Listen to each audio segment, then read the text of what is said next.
যদি আজও কোথাও হয় বিদ্যমান করতে পারেন অগ্নিকুণ্ডে খুবসুরত এক গুলিস্তান।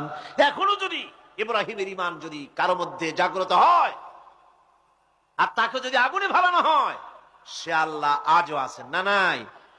আছে কিনা? আল্লাহু লা ইলাহা ইল্লা হুয়াল হাইয়ুল কাইয়্যুম। পড়েন সবাই, আল্লাহু লা ইলাহা ইল্লা হুয়াল হাইয়ুল কাইয়্যুম। তিনি সদা জাগ্রত, তিনি চিরঞ্জীব।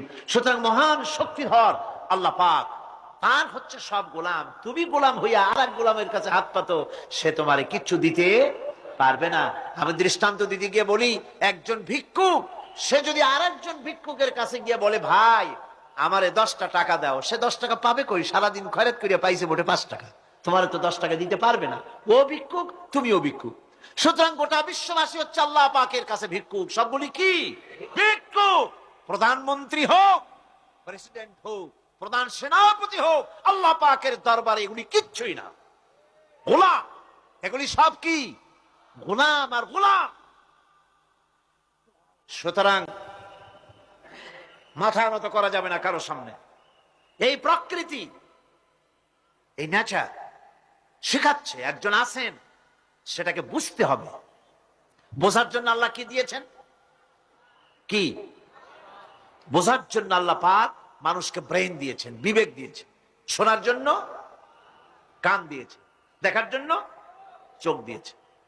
আল্লাহ পাক বলছেন, লাহুম কুলুবুন লা ইয়াফকাহুনা বিহা ওয়া লাহুম আয়ুনুন লা ইউবসিরুনা বিহা ওয়া লাহুম আযানুন লা ইয়াসমাউনা বিহা উলাইকা কাল আনআম বাল হুম আযাল উলাইকা হুমুল গাফিলুন। আমি যাদেরকে কান দিয়েছিলাম, কলব দিয়েছিলাম, বিবেক দিয়েছিলাম, বিবেক দিয়ে সব বুঝলো, কিন্তু আমারে বুঝলো না। বিবেক দিয়া সব বুঝলো, বিবেক দিয়া সমস্ত জিনিস, নিজের স্বার্থের জিনিসগুলি বুঝলো, কিন্তু আল্লাহকে বুঝলো না।